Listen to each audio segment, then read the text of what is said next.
Welcome to My Therapist is Out, an open space therapy collective podcast. We are your hub for queer and trans mental health care. Each episode, we talk with one of our open space therapists or LGBTQ community member about mental health and building community. I am your host, Renae Johnson, they, them. Founder of Open Space Therapy Collective, I'm a licensed therapist and an art therapist. I specialize in working with queer artists who are exploring their gender identity and recovering from complex trauma.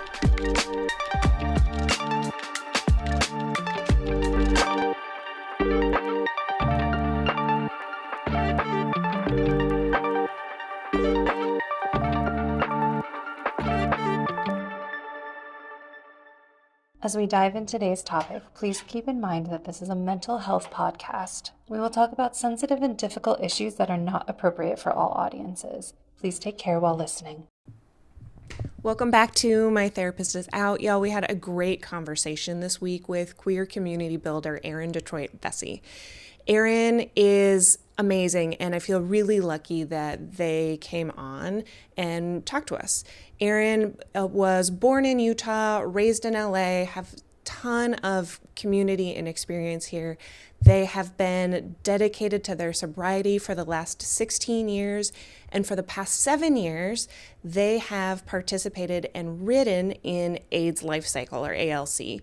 And currently, today, when this comes out, they are in the middle of this ride. So this is a fundraising bike ride from San Francisco to LA, and all of the proceeds go to supporting AIDS research and prevention. This is hosted by the LGBT Center here in LA.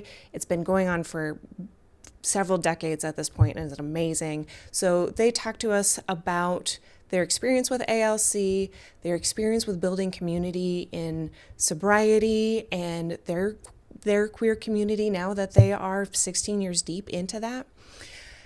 Because they have had such profound experiences in building community through these ways, Erin really understands the transformative power of community. And we really share this value and this principle that we get into a little bit about principle versus personality. And Erin's really fueled by the desire to continue to build these meaningful connections and communities, both of course, for themselves and their own experience, but for our bigger queer family. So please join us. Let us know your thoughts. Links are in the bio. If you want to reach out to Erin or donate to ALC, you can do so through their Instagram page. And let's dive in. Welcome back to My Therapist is Out, an open space therapy collective podcast. I am really excited today. We have guest Erin Detroit-Vesey with us. Thank you so much for being here. Thanks for having me. I am really excited to talk to you today. We know each other through some mutual friends, and this is a big time of the year because AIDS Lifecycle is happening, and when this episode comes out, you guys will be somewhere along the coast. Yeah. Several days into a very long bike ride. It's going to be great and ridiculous all at the same time. Yeah. I'm excited about it. Cool.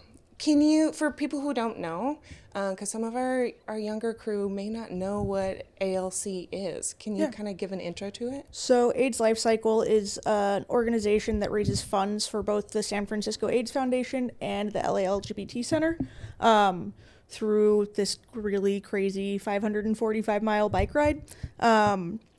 It's really incredible. So depending on where you live is where the donations go to, and you just fundraise throughout the year, and then your prize for fundraising is getting to ride your bike a lot, which sounds insane unless you ride bikes. So yeah, that's kind of the broad strokes of AIDS Lifecycle. That's so cool. How long has this been around? I want to say like 25 years, maybe even longer. I forget, honestly. I even forget how many times I've done the rides. Like this year I had to be like, how many? I had to count. I thought I did 7 last year. It's 7 this year. Like, wow. I just get confused about the numbers, but it's been around for a while. So a long time. Yeah. Because this was, I mean, obviously, but this was before PrEP came out, before a bunch of AIDS research was happening. Everybody was still getting really sick. I think so. So PrEP's been around for a long time, which I didn't know, but it just wasn't widely used. I can't remember. I remember hearing the dates and being like, really? It's been around for that long? Mm-hmm. But it was kind of, I want to say it started towards the tail end of the height of the AIDS epidemic. And so it was a way for the center to raise funds to get people involved. And I think it's still the same. It's just to bring awareness around what's happening with HIV and AIDS. And people are aging now with HIV, which is a whole different, they need different kinds of healthcare. They need different resources than like just regular people that are aging. And so that's one of the things that like keeps me writing, is I'm like, oh, right, my friends that are HIV positive now are going to need different kinds of treatment later in life. So these funds will help that at some point as well. So, and they're very transparent about how the money's spent, which I really appreciate. Like every year they're like, this is the dollar amount that's going to like putting on the ride, and this is how much we pay people and all of that. So you actually see the full scope of things, whereas like there are some other nonprofits that are very like, no, you can know, but you have to kind of do the research. They're very transparent about where it goes and how it's used and all of the things. So that's awesome. Yeah.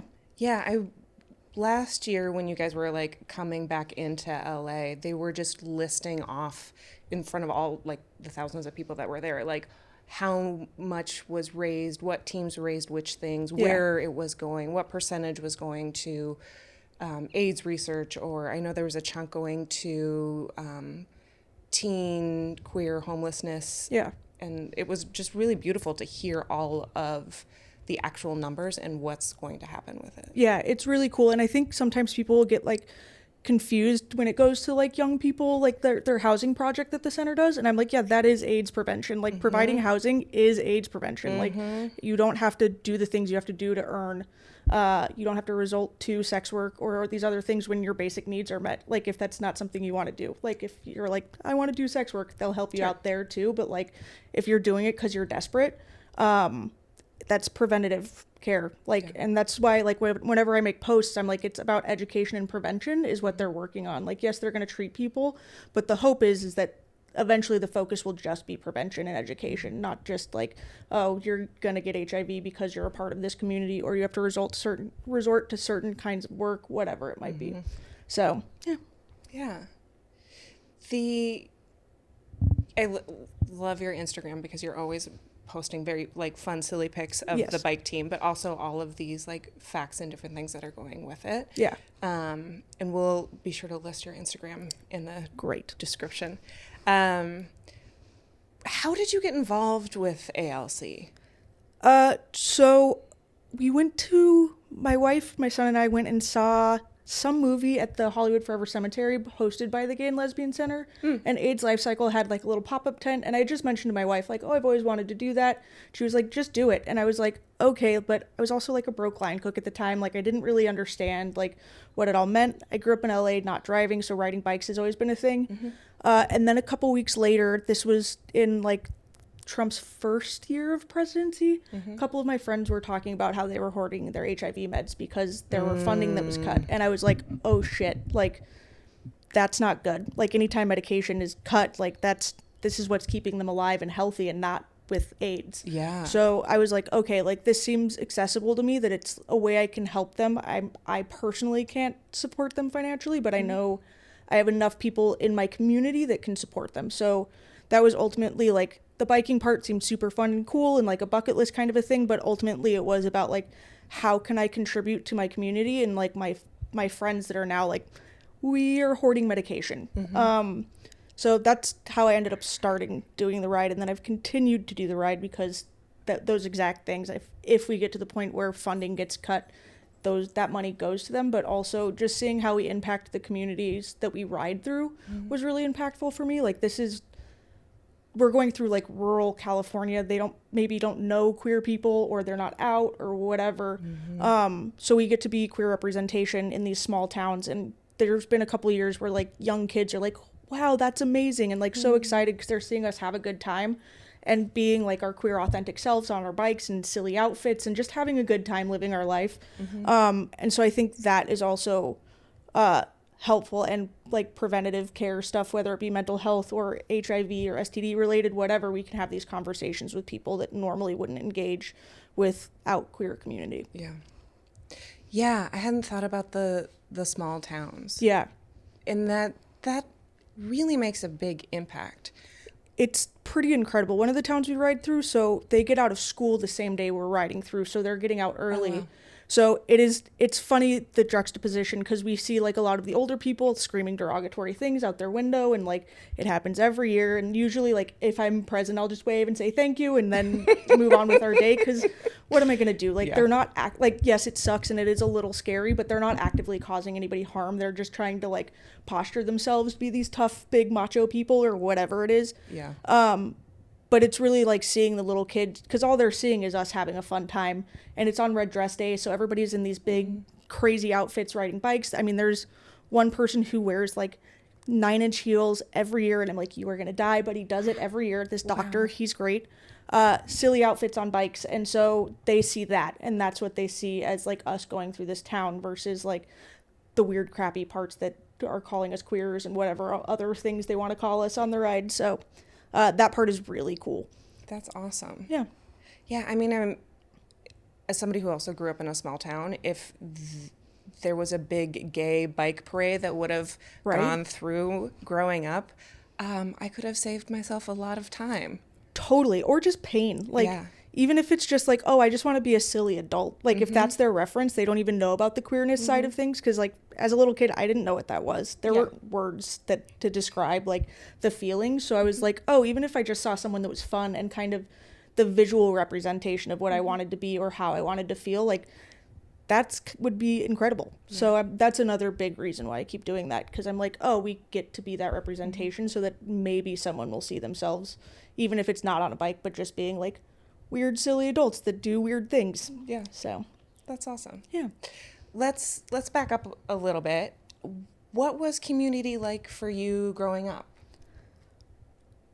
There really wasn't much. Like, in my version of community now, there wasn't really that as a kid. Like, I was in marching band and part of basketball teams and like all of that, but it wasn't like how I experienced community as an adult. It's not something I cultivated as much. Like, I was just like searching to be a part of, essentially, but nothing really stuck. I mean, I did basketball for like 7 years as a kid. I did marching band for all 4 years of high school, and I had like friends, but like it honestly wasn't really until I got sober that I understood what community meant, and like showing up in sober communities, and like that it was about the common purpose of the group and not necessarily like my individual experience.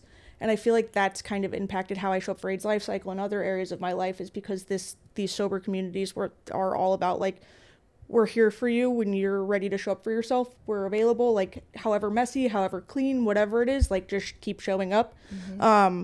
So yeah, and that happened when I was 18. So I was really young, getting to experience this like community that's really just no expectations of you other than just like try to stay alive and sober if you can. And if you're not sober, like there were times where I was showing up not sober and no one judged me for it. They showed up, they were just like, you'll figure it out eventually. We're around if you need us. Yeah, so that's kind of the beginning of like me having a true understanding of what like genuine, authentic community meant, which also was weird because then you have to realize like you're also not the most important person in the room when you're in community, which is like how I carry myself in other spaces as well, which not everybody appreciates. Everybody wants to have their like the like American rugged individualism kind of perspective, which doesn't work in like genuine, authentic community. The like individual experience is important. We're happier here, but it's not the most important, which sometimes people don't enjoy that experience. Yeah.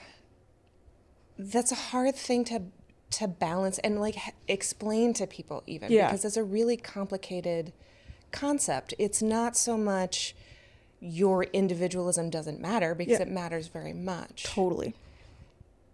How would you, I mean, if you think back to your 18-year-old self, who, you know, you basketball and marching band, these are very team group things that you're doing, versus being part of sober community or getting and being a part of the ALC community, building your own, you know, personal friend group and community.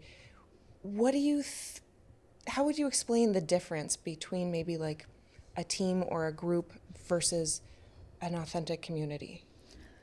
I actually don't think they're much different. Like if you look at sports, like each individual component is important. You need each of the players or each of the positions to like have a person in it, which I feel like is the same in all the communities I'm in now. Like it is important to have someone that like wants to run around and do all the things, and the people that are in the back and not really doing much but are like doing their own thing that are contributing to the community. So I don't think they're too dissimilar. I think it's mostly just my understanding about how I get to exist in those communities have changed. So like when I first got sober, I also experienced homelessness around that. And so I did feel like my experience was more important because I was maybe suffering more. Like I was the weakest link in the group, which I feel like still kind of exists. Like you're here, especially in like recovery communities, those kinds of things, like you are there to like uplift the lowest common denominator, if that makes sense. So now that's not my experience. Now I have time in these communities. And so then I really don't become the most important person in the room. Now it's really not about my individual experience, but it's how I can contribute to this goal, whatever it is. And it's the same to be said for like AIDS Lifecycle. Like past 2 years, I've been a captain on my team. And so I've been put in this position of being like in charge because I'm willing to be the bossy lesbian in the room. But like, again, I don't feel like I am the most important person in the room. I'm not. Like, ultimately, like, if I leave the space, and the same can be said about previous communities that I maybe felt more detached from, is that, like, the second I'm gone, someone else will have to fill in that goal to keep things moving. And I think that's also why, like, activists tend to be, like, younger people. There's just more energy to put into it, so they can be in the forefront. And that's another, like, good example of, like, my individual experience as we age, like, doesn't really matter as long as I continue to support that in whatever way I can. Yeah. I don't know if that answered your question. Yeah, it totally does. And then I like how you're naming that as you've grown and changed, both age and time, but also in your own personal way, that you don't need the intense support that you did when you were 18. Yeah. Right? And so now you get to, and giving back is a big part of sobriety communities. You get to do that in a way, but and help me here, but like as you're giving back, you are so much more resourced because you were given to. Yeah. So I have the experience of like not coming into spaces, not having anything to offer, and just purely there to like take. And then as I've gained more, I then have to like kind of keep my hands extended both ways. So someone to pull me up and then put my hand back out to pull someone else up is kind of how I look at it. So, and that's going to continue to happen forever. Like I'm always going to need support in some way, but there's someone below me that's going to need just as much support, or if not more than I do. And so figuring out how to use my experience to help people, which doesn't always connect to like, we have different experiences, and it's kind of the taking what works for you and then leaving the rest has always been kind of how I like to exist in spaces. Cause I'm like, not every space is for me. And sometimes I had this experience in AIDS Lifecycle. I've had it in recovery of like being in spaces or with groups of people within that community and just being like, these just aren't my people. And that's okay. That's not a fault of the community. That's not a fault of the organization. They're just not my people. And so then I get to go find other people that I'm like, oh, I vibe with you more. And like, you're more in line with how I want to exist in this space. I think a lot of times people want to blame the thing instead of like, it's the like principles before personalities is a thing they say in sobriety spaces. And so, that's a big impact on like just how I engage in the regular world. Like even at work when I'm all mad at everybody, I'm like, right, what's the principle that I have to get to not want to murder everyone? Because I can get really caught up in everybody's personality and be like, you're annoying and I don't like you and whatever, but it's not, most of the time, like 9 times out of 10, it's not about that. Yeah. So that's a helpful way for me to navigate all of those things without going insane. Yeah, I love that as a mantra, especially in those like real moments where you're trying not to pop off at somebody. Yeah. Just being like, this is not about their personality. Yeah, and like we're just not made to hang out together, and that's fine. Like maybe we're here to help each other in a different way, or just be here to like take up space, and that's okay. But we don't have to be friends. Yeah. And I'm kind of like, friendship is already hard enough. We don't need to make it more complicated by like intertwining it in this weird, but being like, but we're both sober, but we both do AIDS Lifecycle, so we have to be friends. And I'm like, no, we don't. We can be kind to each other and not be friends, and that's okay. Yeah, community doesn't always mean like close, intimate friendships. Yeah. Right? There's like levels of relationships with people, and you can be part of a bigger community and like have love and respect for the other person, but also be like, we can't spend more than like 15 minutes together. 100%, which like I think would help a lot of people want to stick around in community more if that was understood, like just we're here for mutual respect and like that's our baseline. Like that's all we have to do is show up and be respectful of the space and each other, and then we're good.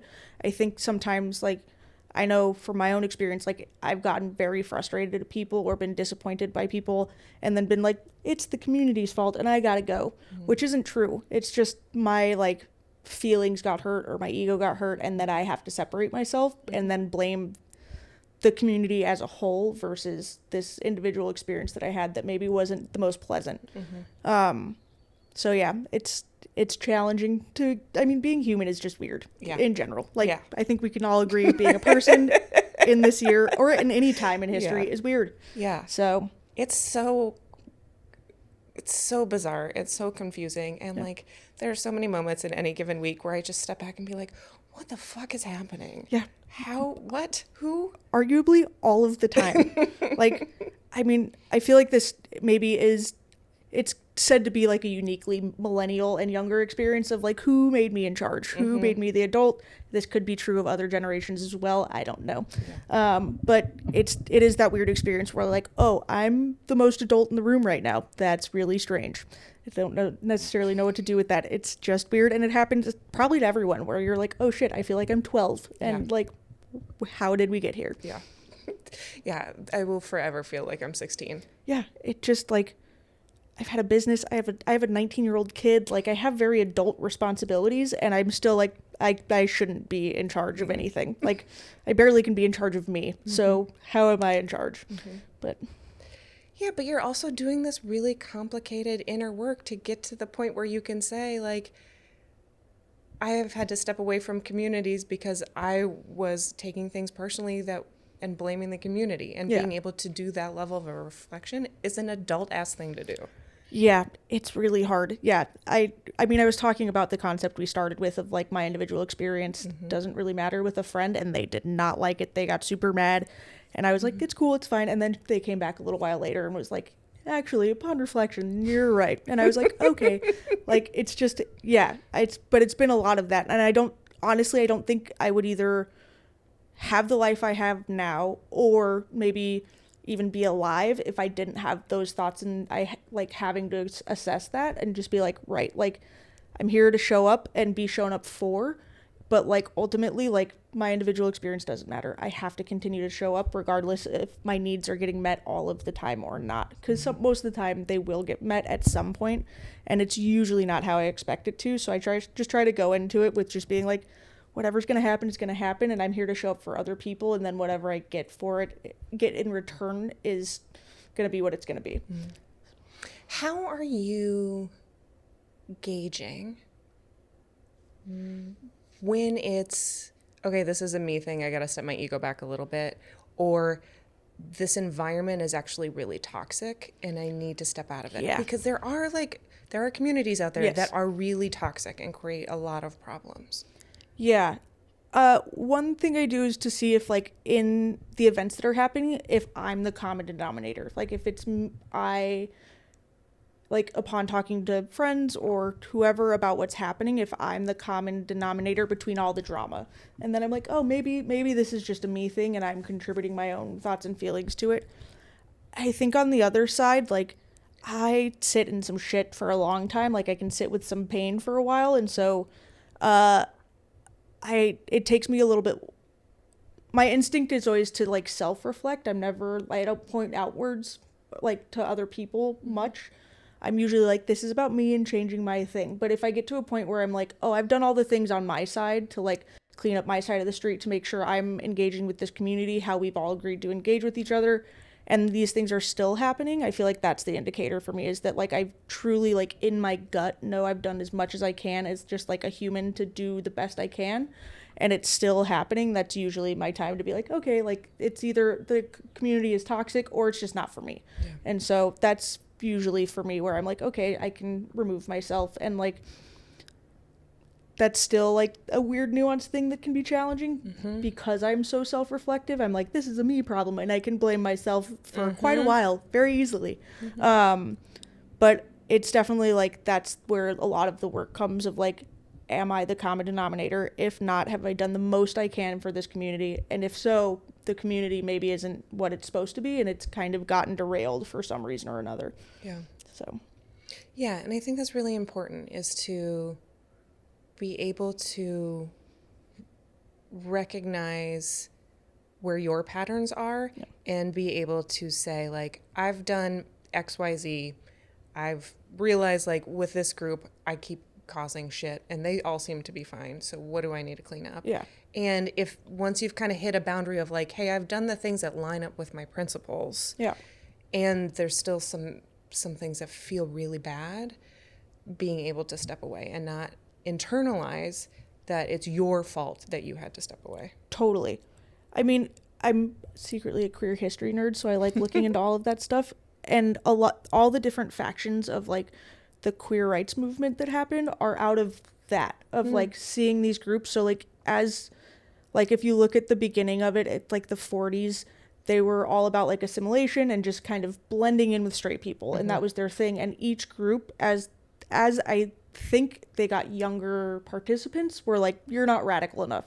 I got to go do my own thing. And it just keeps on happening. And I feel like that's also part of it, of like going into groups and just being like, oh, you're not doing enough. And so I need to find a space that can do more.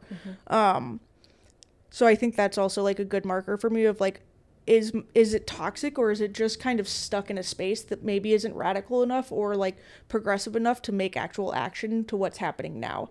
Like, I feel like if you look at the queer history movement, like the assimilation like happened, and then they're like, okay, now that we've assimilated into straight culture, we actually want to be seen. And then the AIDS epidemic happened, and so they were like, we're dying all over the place. We don't give a shit about your opinion of us, and that you want us to look like you. Women aren't going to wear dresses anymore, and men aren't going to wear suits. You need to acknowledge that we exist and that we're dying and that we're different than you, and that's okay. And so like, I feel like that's a part of community as well, as this push to be like, oh, you need to do more. Like, things are changing, and if you look at queerness, like, it changed very fast. I mean, even when we talk about like queer language and how we address each other, has changed. Like, if you watch movies like Paris is Burning, and like how they refer to each other would not fly today. Like, you would get canceled for days. But I'm like, that wasn't that long ago. That was 91-ish, 89, between that era of time. So like, being in queer community is also very challenging in that way, because it is changing so quickly. Like, even though 28-30 years is kind of a long time, it really isn't in terms of communities changing and evolving. And so like, I think being a queer person in community, especially in queer communities, I have to be adaptable much quicker than most people, just to be able to be like, oh, okay, like, this is how we're engaging with the world, and that like some words are being reclaimed and some aren't, and whatever it is. And so it's very interesting navigating that as well, because that doesn't, like, in sober community, that doesn't really happen. It doesn't change much. They're very much like, this thing that was created 70 something years ago, totally fine, but we're not going to make any changes. But the queer community is like, nope, it's been 5 years. We got to do some things that are different, because we're dying in a different way, or we're facing different challenges than we were 5 years ago. Yeah. It's interesting, too, that you kind of name like the sober community and the queer community, because I feel like the queer community is very involved in the sober community. Yeah. Right. And so to be a part of two communities where one is a very historical, this is who we are and this is how it works, and kind of like dug in, paired with a we are ever evolving, ever moving, ever holding each other accountable, ever calling each other out and the other, like the straight communities out.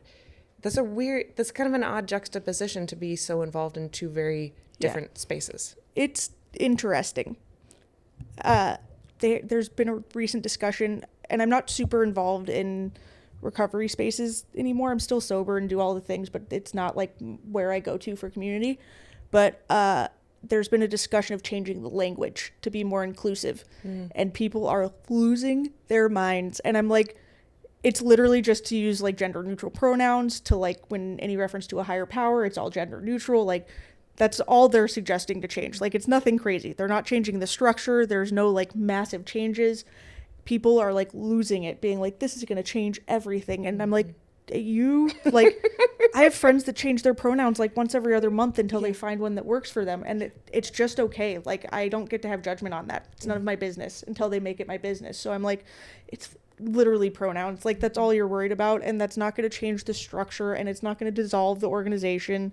Like, It's literally just making it more accessible to people, where like some of the language is really hard to get over, where you're like, oh God, like at a certain point, like because I got sober young, there's not a lot of stories of like young people getting and staying sober. And so you had to go to young people's meetings, and like now they've made shifts in some of the literature to include young people's stories without having like, I didn't have a super high bottom, but I also didn't have like an in the gutter drunk alcoholic mess bottom. So I think just having that awareness that like you can get sober at any point, even if you only have 2 drinks a week, like if that's too much for you, you can still get sober and you can still be an alcoholic. Like that's not for anyone else to decide but you. And so I'm like, why this catch up on like the pronouns are changing and the world is going to end? And I'm like, it's not going to do anything. Like you'll be fine. Like it'll be okay. Yeah, that's so interesting. I remember 10 years ago, maybe 15, when there were starting to be meetings that were saying it was okay if you didn't believe in God. Yes. And that being like a whole upheaval. People don't like it. Yeah. But with the clients that I've worked with since there's been more meetings that are more, you know, your higher power is whatever that is to you. I've seen so many more people be able to engage with sober community and feel like themselves. And there's, you know, queer and trans meetings, which has allowed a lot more people to be able to be there. And so it's interesting that they're getting hung up on pronouns of things when that doesn't matter, and they have a track record. Yeah, and it's people with long time sober too, and I'm like, this isn't going to affect your recovery. This is to make it so that person that's like struggling, that they are hung up on this one thing, it'll help them stop having an excuse. Because a lot of times, like, and this is a very general statement, but a lot of times people get caught up in the language or like the process of things, and as a deterrent to get sober, that becomes their like, well, this isn't for me because they mention God a lot. And you're like, yeah, one of my closest friends when I first got sober was like, yeah, just choose the doorknob.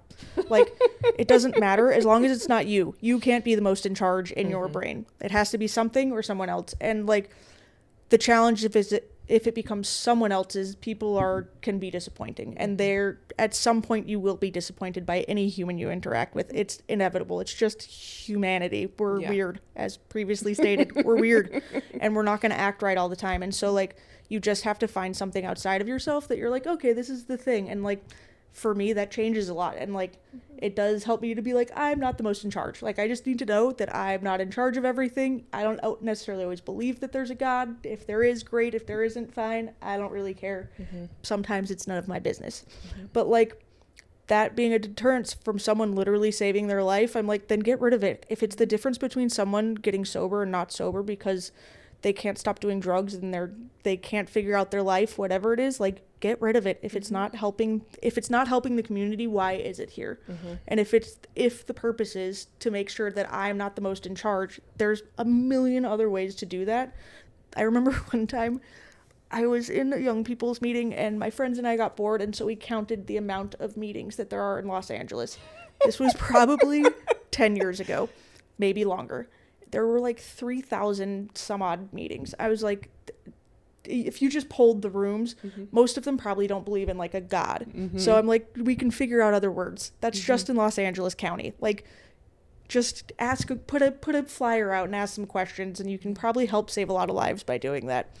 It's the getting stuck in like rigidness of this is how it has to be. And I was like, the book was written in the 30s. Like, it's gonna be okay. Also, this is just my opinion. For all those people that are like, you're not supposed to talk about these things, I'm like, no, that's fine. It's whatever. Yeah. And I think that's really important, is like, we're talking about community is like, you know, when you said this earlier, is take what works and leave the rest. Is like with each of these communities, like, take what's nourishing for you and contribute where you feel good, and the things that don't fit, you can just let it go. Yeah, and that's also really hard sometimes too, because you feel, or at least for myself, I have to feel like it's all perfect and I fit in perfectly, and I'm never gonna fit in perfectly anywhere. I just have to find the space that I feel the most comfortable. And I think like that's for any community, any friendship, relationship. It's never gonna be 100% correct, but you just find the thing that's the most correct. So that's also challenging too. When you're like, it's especially with media and how things are portrayed, you're like perfection. And you're like, no, nothing is perfect. Absolutely not a single goddamn thing is perfect. I have yet to find anything. Yeah, not even close. What, as somebody who has spent and spends so much time in building community and participating in community, how do you think this has changed you? How do you think your life has evolved or not with this?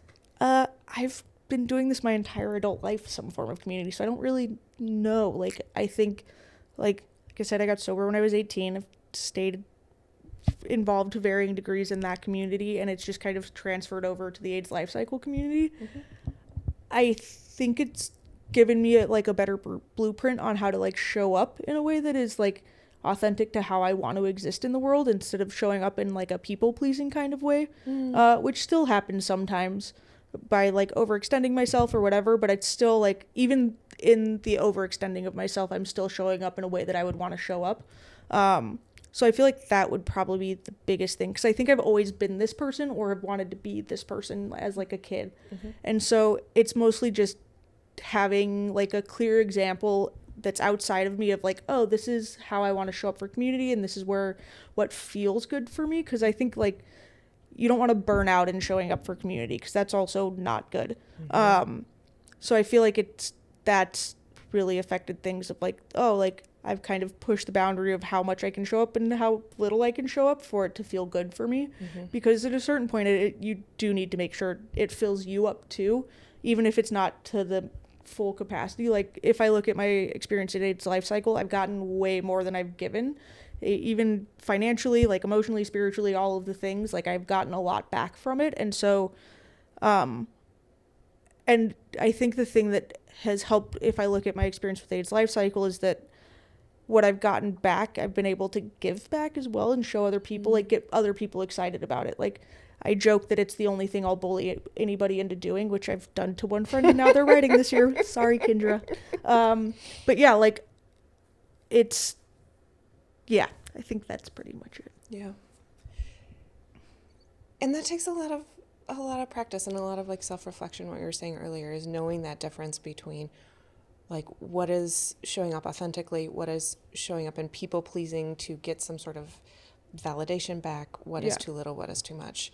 And it takes a lot of showing up and participating over and over and over again to be able to find that balance and where that range is for you. Yeah, it definitely is. I'm also a person that gets put in charge a lot. Like, we've talked about this before. So like, that's also hard, because people are usually just like, you say words that and you seem comfortable in space. Here you go, whatever it is.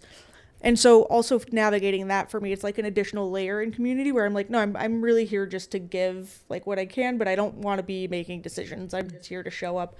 So that's a part for me that I'm still learning how to do, because sometimes I like being in charge. I get a lot of validation from being in charge.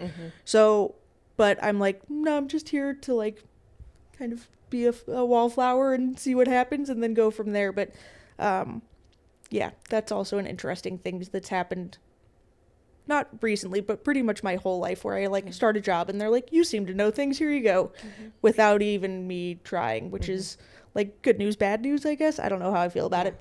Kind of indifference most of the time. Yeah, I mean, it's validating and like people trust you and see what you're capable of, and being able to say like, no, that's going to be too much is really important, so you can keep participating. Totally. Yeah, because same, the amount of times where I'm like, oh, I see all of the potential, so I'll take on this thing. Yeah. And just end up under the desk at some point. Yeah, you're just exhausted. Like, don't talk to me ever. Yeah. Which, I mean, again, it's like a good news, bad news thing. I don't think it's all bad, but I'm also like, sometimes I don't want to be in charge. Sometimes I just want to like hang out and watch it all happen. Yeah. So, one day maybe. So with AIDS Lifecycle happening, this will come out on Wednesday while you're writing. Where are you guys going to be on Wednesday? I have no idea. I forget everything every year. So I have to go through. So my tent mate and I are very planny. We like to like pre-plan. I've already packed 3 times, just FYI. I packed once last week. I had some anxiety earlier this week, and I was like, let's just pack for fun, because that's who I am in this world. It's terribly embarrassing. So I think Wednesday. I don't know, Lompoc maybe. Okay. I don't know where we're gonna be. Okay. We're gonna be somewhere in California riding bicycles or in a tent. So, okay. And each leg is like 60 miles. So the longest day is 109. Whew. The shortest is 42. Okay. So it varies, but most of them are over 60 miles. Okay. I think there's only less than 60 miles for 1 or 2 days. Okay. Yeah. So long, multiple 10 plus hours. Oh, I hope not. Okay. No. I mean, this just sounds... I'm going to say like 8 hours is the longest. I haven't been training much, so maybe it'll be longer than 10. If it's longer than 10, I need to not ride my bike. Yeah. Yeah. Okay. Well, it's exciting. Yes. It's awesome that this is and continues to be such a powerful place, not just for you, but for our big queer community. Yeah. And it's made and is making so much difference all of the time. And so it's really, I appreciate you coming and talking about it. If people want to donate, where should they go? You can go to my Instagram, which is probably the easiest thing to say on a podcast. So Erin Detroit-Vesey on Instagram and all the other things, and then the link's in my bio. Cool. Yeah. And to end, what is, as a therapist and mental health podcast, we often say that going to therapy is great, but it's just one piece of the bigger puzzle, and community is another big piece. Yeah. And really want to highlight that. And so what's an example for you in the last week or so of like a good queer community connection moment? Well, I'm prepping for AIDS Lifecycle, so that's my entire life for the month. So yeah, right now is just like learning more ways that we can show up. So my team has been doing a lot of fundraising to make it more financially accessible. It's expensive to do this ride just to get there and ship you and your bike and all the things. And so we're working on a really big fundraiser happening on Wednesday. And so that's been really cool to see so many people come together to be like, oh, such and such a person doesn't have the money to get up there. Let's figure out how we can raise a couple extra dollars to get them there. So I think the like mutual aid side that our team has really kind of taken a hold of this year has been really cool to watch. That's awesome. Yeah. I love that. Same. Cool. Well, thank you so much. You can check out Erin on social media. We'll put those links in the bio. Of course, tag you once this posts. Great. And any questions, please visit Erin. If you have any questions for our team, you can email us at info@openspacetherapycollective.com or any of the socials. And we will see you again in 2 weeks. Bye, y'all. Bye. Thanks for joining us. If you're in California and looking for a therapist, visit our website at openspacetherapycollective.com and book a free intro call with one of our therapists. If you're enjoying My Therapist Is Out, please rate, review, and follow us on Spotify, Apple Podcasts, and YouTube. My Therapist Is Out is an Open Space Therapy Collective podcast. Our therapists are Renae Johnson, Kristen Crow, Debbie White, Jenny Nigro, and Tara Friedman. Our podcast editing is done by Smash and Grab Studio. We'd love to hear from you about today's topic, so you can email us at info@openspacetherapycollective.com. You can find us on TikTok and Instagram at My Therapist Is Out and Open Space Therapy Collective. Thanks for listening.